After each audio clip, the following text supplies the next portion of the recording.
Hello, hello, hello, it's me, Walter Schumann, and today I want to talk over Romance Opus number 50 by Ludwig van Beethoven in F major. So it's an interesting piece, and here it's more likely to put the harmonical and melodical analysis that will give us a clear understanding of what are the processes that are happening in this particular piece.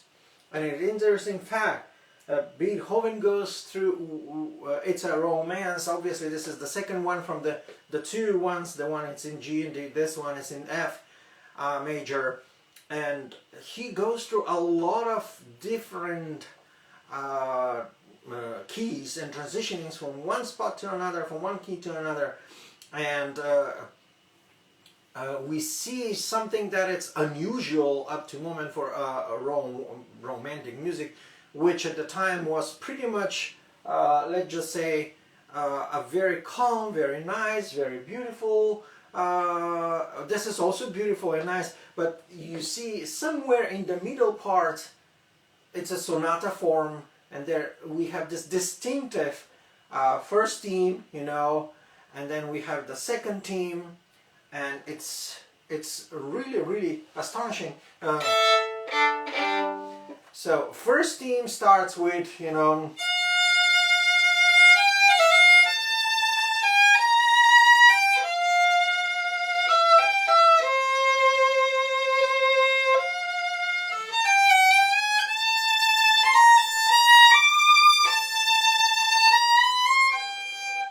and it's beautiful. There is this continuation of the theme, the melody, and then comes the piano, the orchestra part, and then we have the second B. You know, this is A, then we have the B, second part. You know.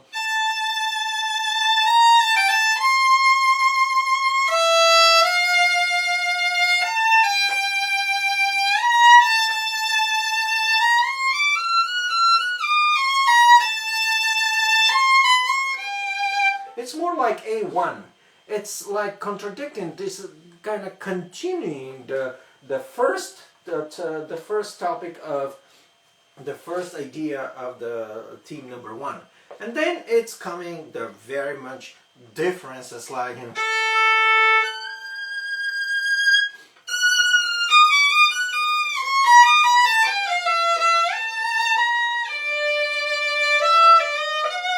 so that part, it's very dramatic and melancholic. It looks like nothing to the first part.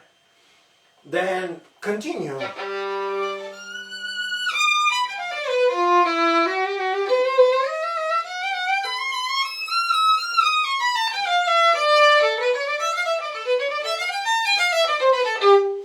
And goes on the chromatic sequences, which is very interesting. So here we are going to listen a little bit from the piano accompaniment.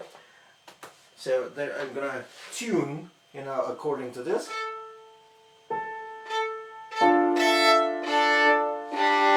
And so you're gonna see how simple the melodical part it comes. It's just simply genuine harmony. In the United States, most of the harmonical part and analysis are just, they divide every single step of the scale, they divide it, first, second, third. But in the European approach and aspect, the harmony has their families and their belongings. So we have tonica, and then under tonica comes the first, third, and the fifth.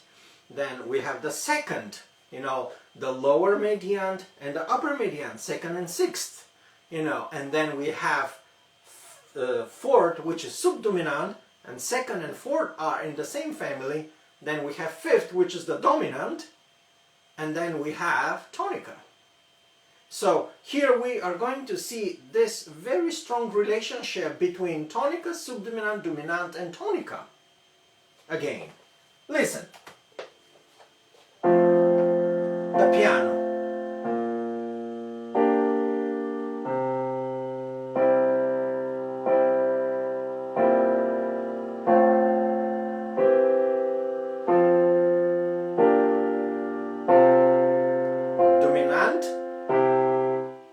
You see? Dominant, dominant longer,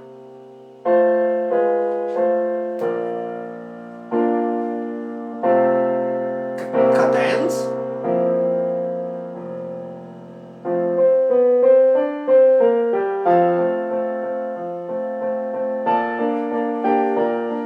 and when you play, you have to know exactly how the harmony goes. You know, where the harmony change, because the harmony gives you a color, gives you an expression, gives you a state, a different emotion, right? And not knowing where the harmony change, your playing will be basic and very plain. So let's put the violin onto this very simple harmony. You know, tonica, subdominant, dominant, you know. You know, let's see how it goes, you know.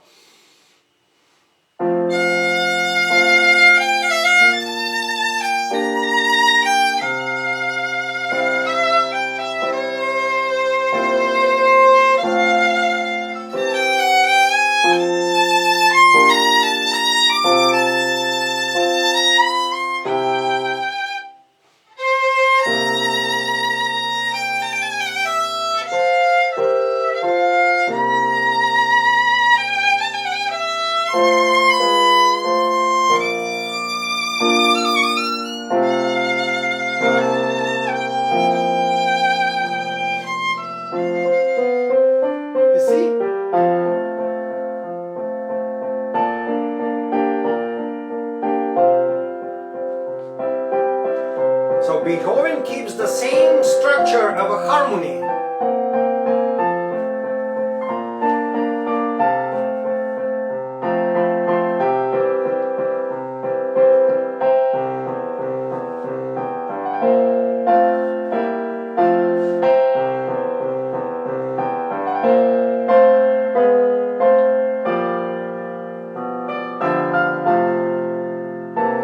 And calms it down, going back to the dominance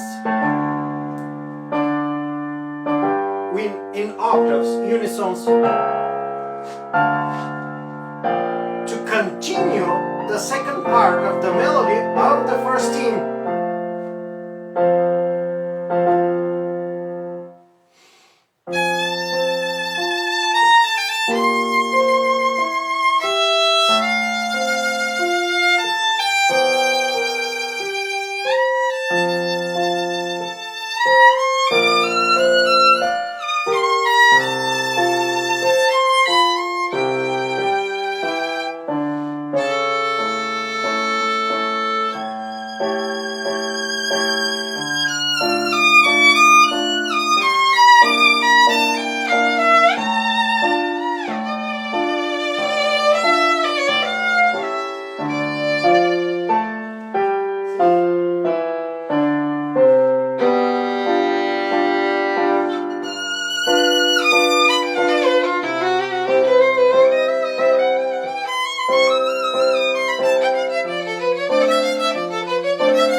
It's like a furioso, you know. So this actually, it's very interesting moment. He goes on a sequences, like in a major.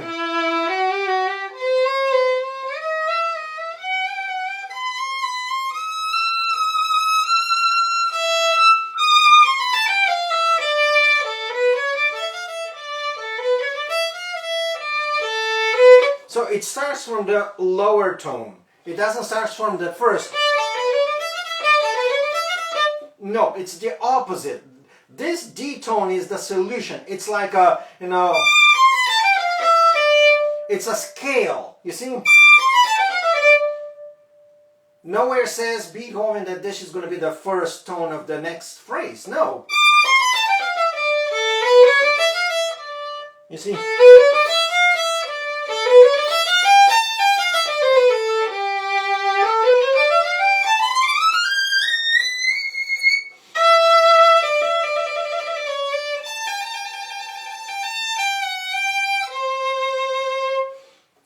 continues, you know, very surely and very nicely with the whole phrasing. Then we go on to the sub, you know.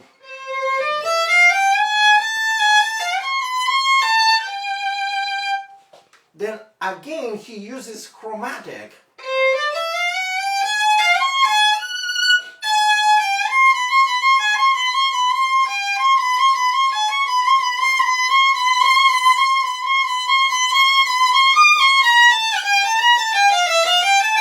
And then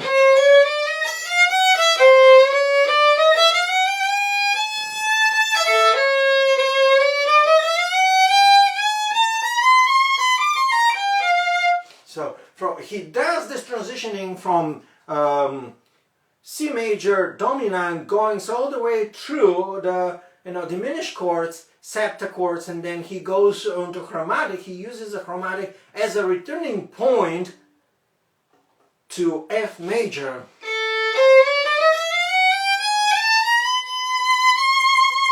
You see?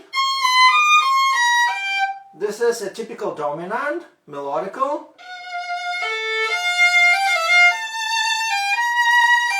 And he goes back to A1, right?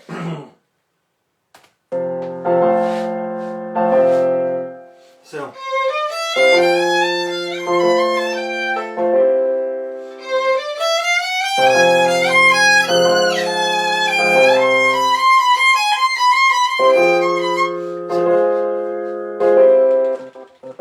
it's like the same structural chords. Da-dum, ba-bum, ba-bum. Those chords are telling, go with a second step, and it says the first step,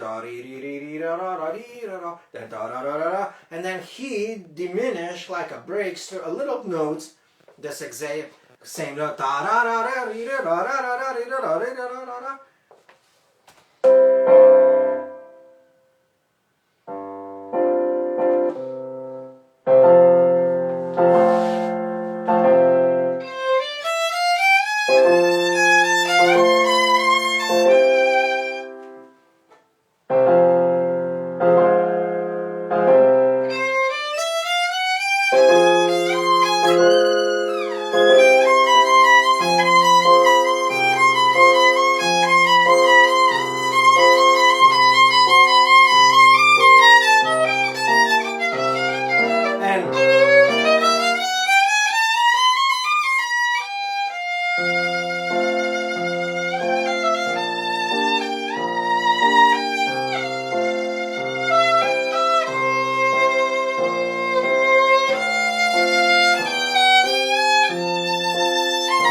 Repeats the same number 1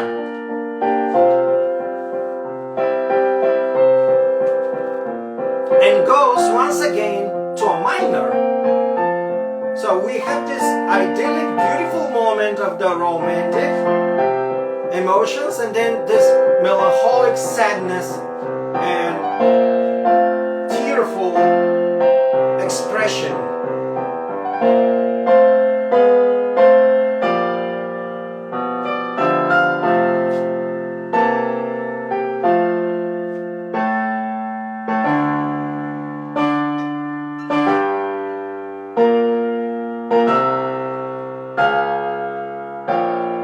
Goes to a D flat.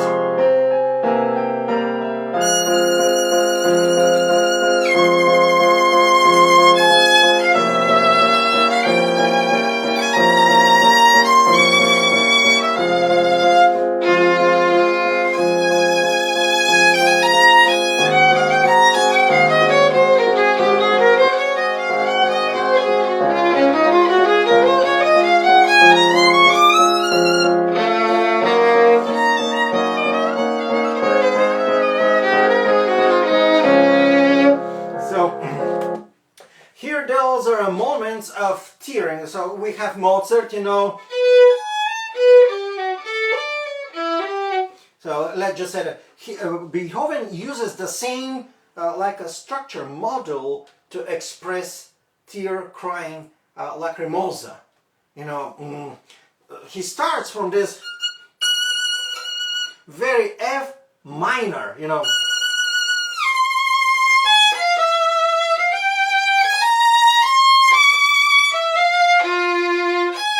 The third, this we call the upper mediant, on the third step of the scale.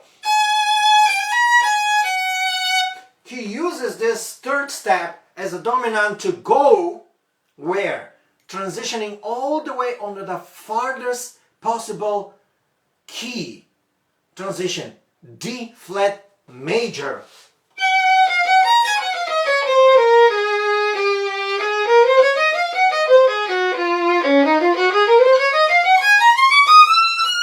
Using chromatics, diminished chord. Those are the moments that I said they are sounding like a lacrimosa.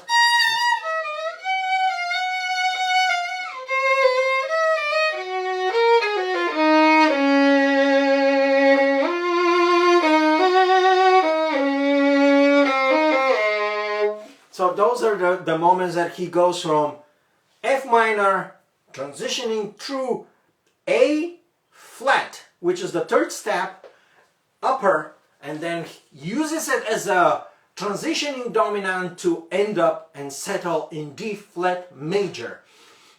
D flat major, you know, is practically the lower second of the C major. So it's a lower dominant. So he will use this D flat major to as a sixth lower mediant to go on a diminished chord, septichord, and transition all the way to C major. It's a beautiful moment. So,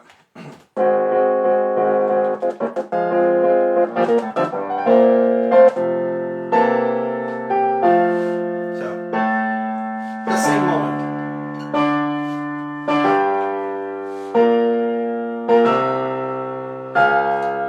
Going to F minor.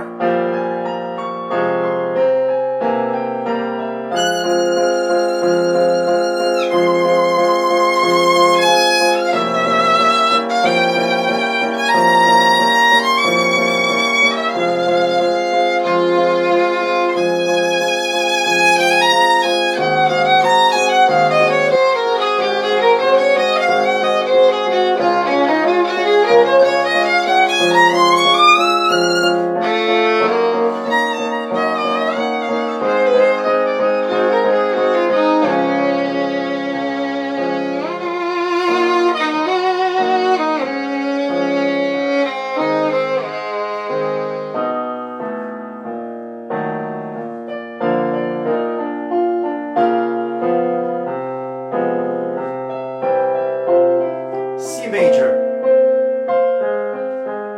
La bemol or A flat major, dominant, you know.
what do we see here? Here we see something that it's completely changes the idea of, so he projected this 3 times. Did you notice this theme, the first theme?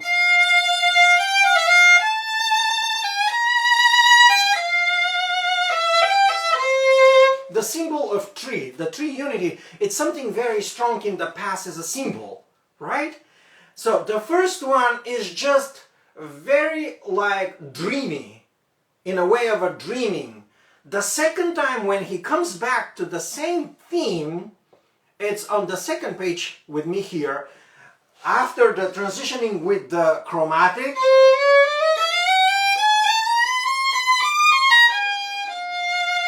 Here it's more dramatic, expressive, and like excessively going to a very hardship in his emotions, more tense, more agitated,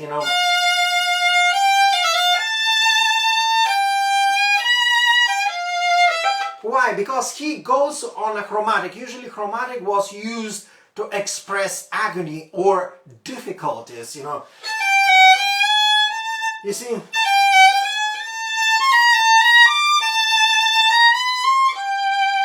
Which is missing in the first part, right?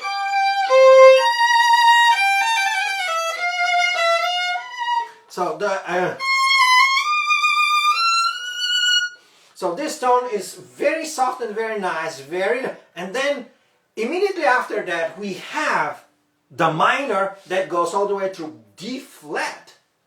Interesting fact, after he transitions to C major is a dominant, reflective dominant to F major. You see?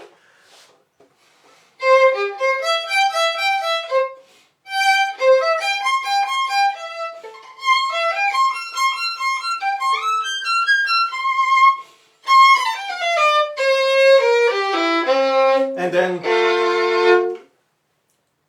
so it's just genius how he just transitioning from that, and this scales like a thump pum pum pum shows the idea that things will change in his life.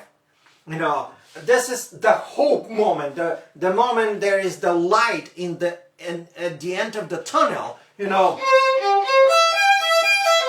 Bach, he uses the same manners as Bach does. When Bach was using the scales like a triad, chords, it means resurrection, it means hope, it means something that will revive again. So he does the same, And then after he goes,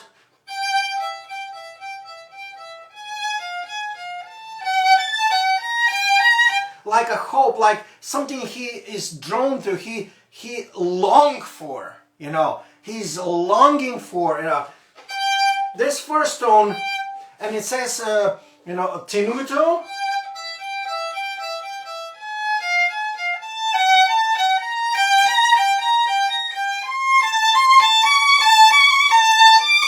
You see, it goes all the way there.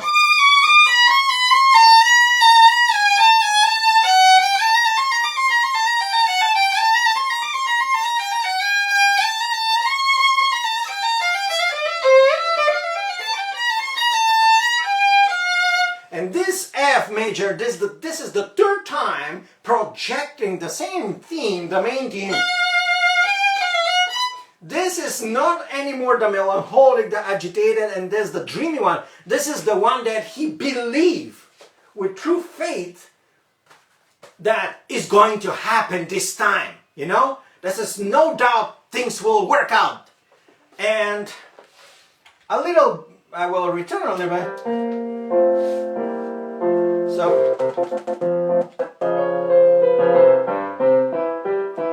see, pam pam pam pam pam pam pam pam pam.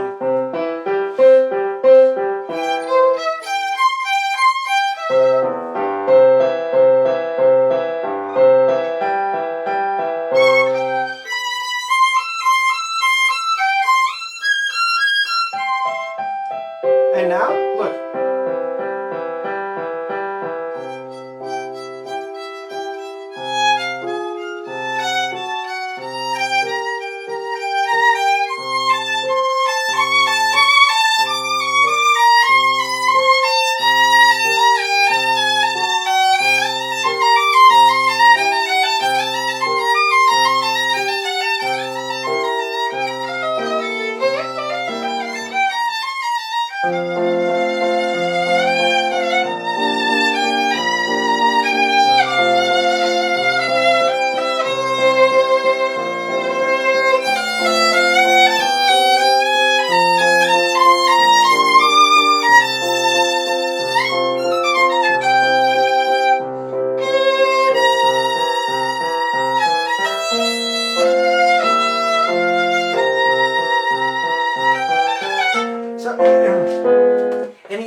pictures continues in a very, very, very beautiful, very supportive, like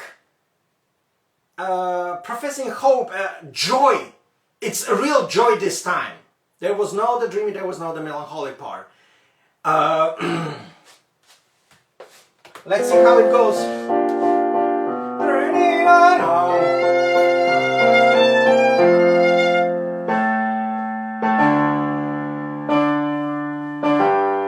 And here, instead of having something terrible happening, no. Continue the bliss of beauty.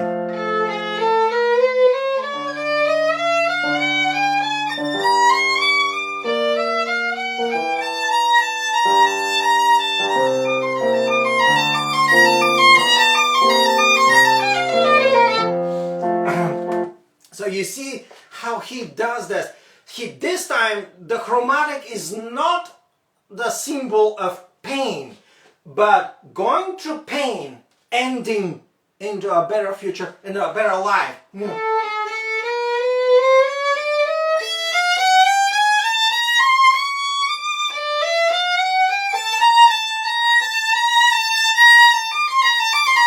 He's still longing for this future, that is open up for him, a future of love, future of greatness, future of faith and hope.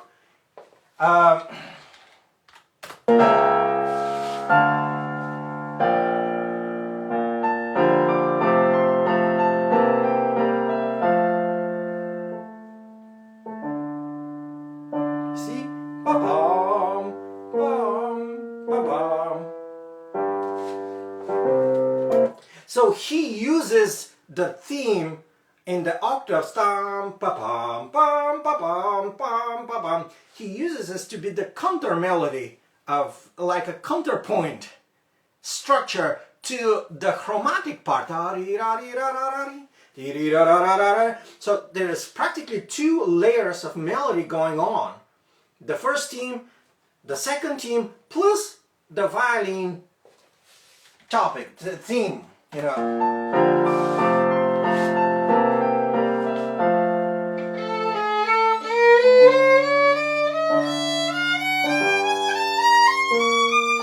You see, it's beautiful, like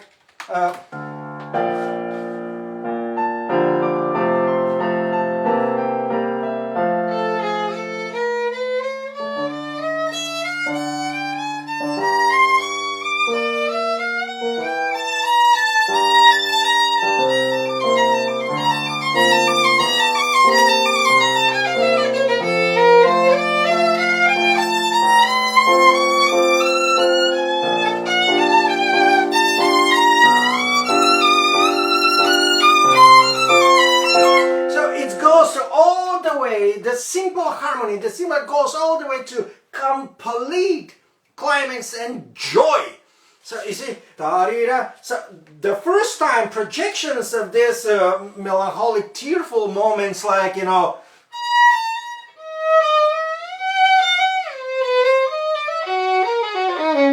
we have them, when he experienced agony and pain. We have the same, but this time the tears are not based on because of sadness and grief. Those times the tears are of joy. Those are completely different tears. Sometimes we cry because of sadness, and sometimes we cannot hold up our tears because something good and beautiful happens into our lives. It's the same with Beethoven here,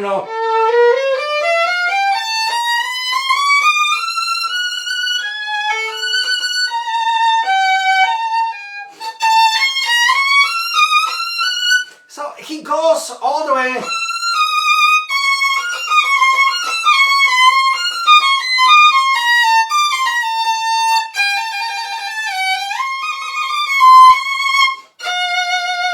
to where this time F major is not sounding minor. It doesn't sound bitter or melancholic, but it truly sounds joyful.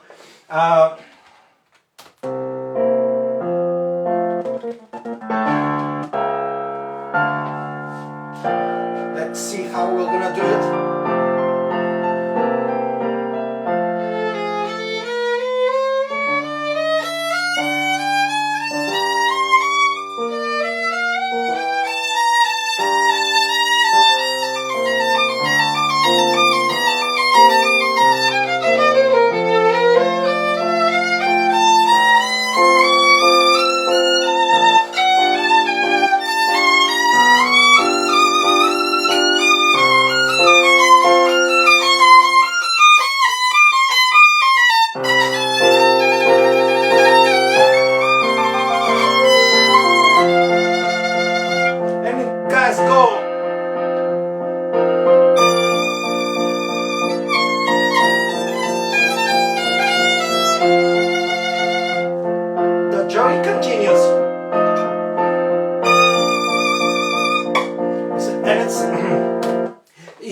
choice continue, he goes at a pointing, like at a da-dee-da-dee-da.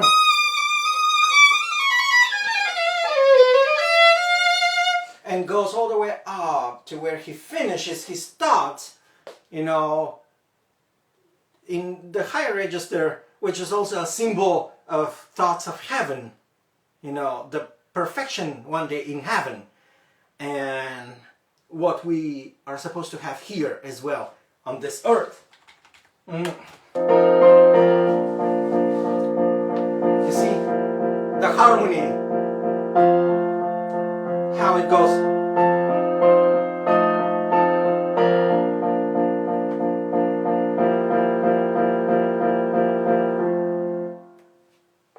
So it's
you see, and goes in a quietness. That's how the romance is. So the violin goes in, makes the connection with heaven, and the orchestra goes da dee dee da ram pam pam pam. It's like, okay, heaven is there, I am here, I have the connection, I already did it, you know, through faith. And so Beethoven was a very faithful, I mean, kind of a believer, a strong believer, and he put a lot of this symbols of faith into his music. And so here, this romance is not only about a person, to another person, but it's more like a spiritual romance, a romance to where he loves to think of God and Jesus Christ. I mean, actually, in his letters, he often will mention Jesus Christ. You have to know that. And it's just amazing how he does it.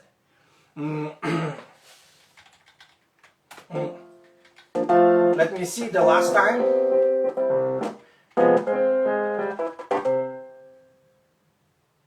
Okay, let me see.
So this is how Beethoven actually worked on and presented this romance. It's a beautiful music. I still work on this piece very much and trying to make it as possible, as better as possible.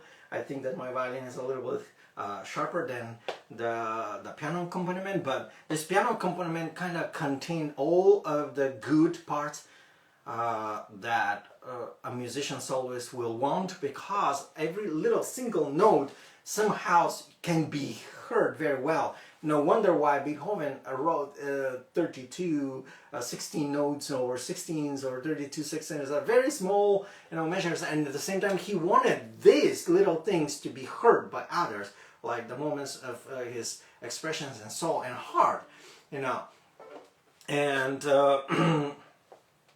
I'm very grateful. This is just a glorious and beautiful and extremely emotional music. Beethoven says, to play sometimes the wrong tone, it's forgivable, it can be forgiven. But to play without emotion is unforgivable.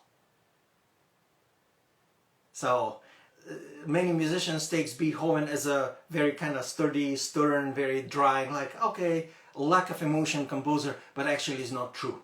Beethoven is considered the first real romantic composer, of someone of, and also Bach. So to play with some mistakes, it's understandable, but to play without emotion, without spirit, without spiritual, strength, this is unforgivable, he says. And so I wish everyone, I hope you enjoyed this Beethoven Romance Opus 50, in F major very much, and I hope you have a wonderful rest of the day and a wonderful weekend wherever you are, and think of the beautiful, great things. And this piece is like a human's life, let's just be honest. It starts with dream, it goes into tribulations, sadness, grief, agony, and goes from one point to another until there is this light at the end of the tunnel, hope and faith. He starts for it and goes with it, and eventually ends up in a bright light, in a bright place, and where he knows that thing can be provided from heaven, and to turn to the great, master. I strongly suggest you go and read Beethoven's letters. You will be amazed. You'll be amazed how religious and how deeply emotional this person is. So I wish a wonderful weekend and hope to see you next week. Bye now, and enjoy your time. Okay.